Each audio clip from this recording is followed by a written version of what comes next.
If my calculations are correct, and there's no reason to say if, because they always are, this quill is going to power my masterpiece. Really, Doc? You consider a glorified telegraph pole your masterpiece? I think there's better ways to use the quill, but I'm getting ahead of myself. Let's start from the beginning. Welcome to Radical Redirection, where we redirect your favorite stories to tell a completely new adventure. Sonic the Hedgehog 2, the movie, not the 90s game, comes home this week. Heck, by the time you're watching this, you might actually own it on digital. I really liked this film. Sure, it has its fair share of issues, mostly within the first 10 minutes and, a certain bar fight scene. But for the most part, I'd say it was a really good video game film that understood these characters and what makes them great. I even have a couple friends that don't like Sonic the Hedgehog, but they still really liked this film because of how fateful it was. So, if I like this story, why am I making a rewrite of it? Unlike when I get around to rewriting Sonic Forces, where I'm actually trying to improve the story, this is simply changing a small element of it and seeing how it would affect the rest of the film, even if it's such a small change where the general plot would still be intact. So, I bet you're wondering what I'm gonna change. Well, you shouldn't, because you probably read the title of the video. I'm asking the question, what if Metal Sonic was in Sonic the Hedgehog 2? This little AU is based off of a theory I had walking out of the first Sonic movie, and judging by a lot of fan art online, I'm willing to bet that a lot of people had the same assumption I did. At the end of the first film, Dr. Robotnik is banished to the Mushroom Planet. I wish it had a more specific name than that. Despite the hopelessness of the situation, he still has one of Sonic's quills, which, as we saw during the climax of that film, by plugging it into machinery, he can tap into Sonic's powers. Or rather, his machines can tap into the powers, but since he's piloting them, I guess he also gets a boost of reaction time, and I'm sure there's some scientific nonsense that explains that. Point is, he still has the quill, and it clearly still has power. So, considering he had a number of metal parts lying around since his Eggmobile was trashed, a lot of people were assuming that he was going to build some version of Metal Sonic during his time on the Mushroom Planet. However, it turned out instead he built a giant antenna. I mean, I'll give it points, it's more realistic, but nowhere near as imaginative. So, let's see what would happen if he built Metal Sonic instead of this antenna device.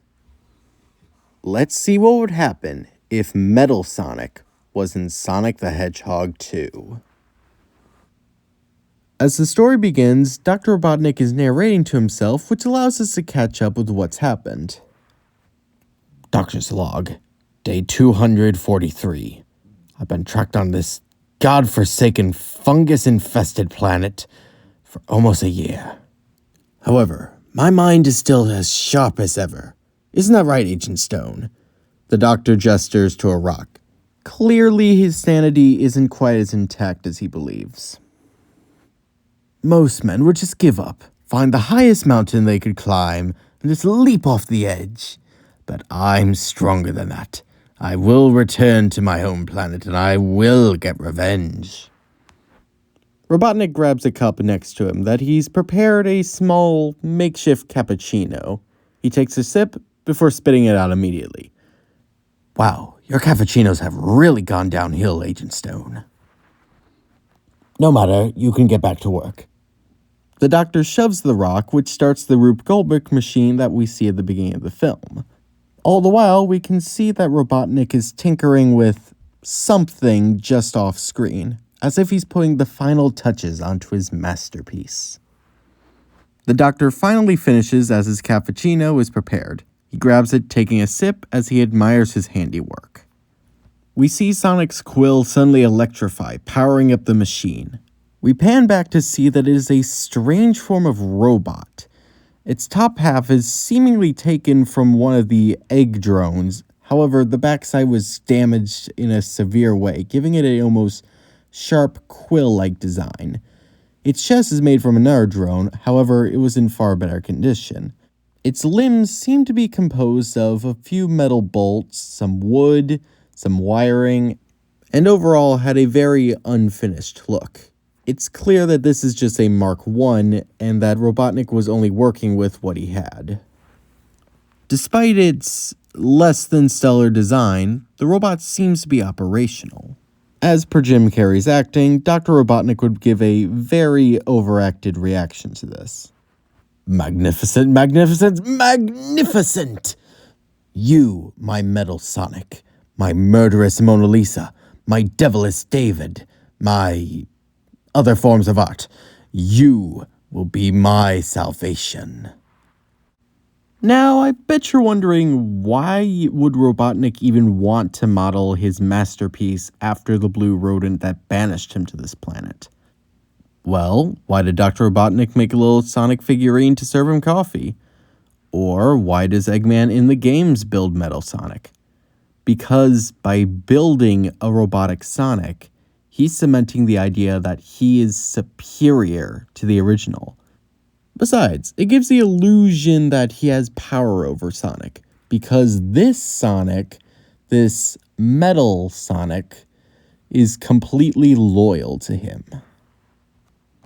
Now run along, Lucky. Go to the highest place you can find and send a little SOS for Daddy.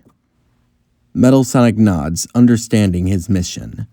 He begins to walk away, but as he looks to the ground, he sees the little figurine of Sonic. Since Metal Sonic is partially composed of pieces from the Egg Pod and Eggman's several drones, he is very much aware of who Sonic is, and understands that he is a copy of the Hedgehog. However, he has an instant dislike for his organic counterpart, despite never meeting him personally, and crushes the little toy into the ground before flying off. Whether this is a sign of free will, or if he's just programmed to hate Sonic, is left ambiguous. Metal proceeds to fly to a high point on the Mushroom Planet. The quill begins to electrify throughout all of Metal's body. Suddenly, an electric blast erupts from his metallic frame, acting as an SOS beacon for any alien species nearby.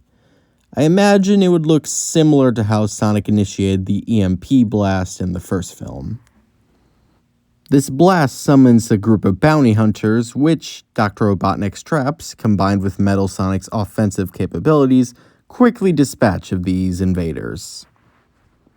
However, the situation changes quickly when Knuckles appears. Bear in mind, Metal Sonic's frame right now is severely weak. He's essentially made out of a couple rusted bits of metal and some wood. Despite this, Metal Sonic tries attacking the Echidna, but his left arm completely shatters on impact. At this point, the film plays out pretty similarly, with Knuckles and Robotnik forming an alliance despite their rocky introduction to one another. Robotnik takes Metal Sonic back to Earth, but forbids him from attacking Sonic during their first assault against the Hedgehog, since the robot is in no condition to fight the Blue Blur. During the villain's visit to the Mean Bean Cafe, Metal Sonic is placed into a strange test tube, where he's dismantled and has his parts replaced with far more sophisticated high-tech bits. Robotnik explains that his overhaul will probably take a while, so he'll catch up with them. Metal's first major scene during the film would be during the snowboard chase. In this version, Robotnik called in Metal Sonic preemptively to help assist them stop Sonic and Tails. At this point, Metal Sonic's overhaul was already completed, turning him into a version that is far more recognizable with the one we would normally think of with the character. Whether he looks like he's ripped right out of the games, or if he has a couple movie changes, is up to your own headcanon. Sonic is shocked to see a robot version of himself, but openly invites the challenge. I imagine the cinematographers would have a field day with this scene, since both characters would have the power to move so quickly that the world would seemingly stand still around them. As Sonic and Tails make their getaway through the portal ring, Metal Sonic charged at them with full speed, trying to keep up with them. But the ring closed just before Metal could catch them. Metal's final major scene during this story would be during Eggman's betrayal of Knuckles. Metal would hold off the two heroes long enough for Robotnik to do what he had to do. And even once Robotnik escaped, causing the Labyrinth Zone to collapse around the heroes, Metal would do everything in his power to make sure they would not escape their watery graves. At this point, Sonic begins talking to his metallic counterpart. "Hey Terminator, you know he's leaving you for dead, right?" Metal doesn't respond, simply continuing to attack the two. Knuckles gives an input. "There's no reasoning with a soulless machine. The only thing to do is to put it down." Knuckles charges at Metal Sonic, trying to wreck its arm like he did earlier, but Metal Sonic catches the attack, showing that his new hydraulics are far more sturdy and durable. Metal throws Knuckles aside, focusing on Sonic once more. The two begin blocking each other blow for blow. The labyrinth is still falling around them. They need to end this battle. "Here I come, poser," Sonic declares. Metal glares at the Hedgehog. "I am the real." Metal begins before a large piece of debris is thrown at him by Knuckles. Metal gets up slowly, preparing to fight again, but sees that the labyrinth is truly beginning to fall apart.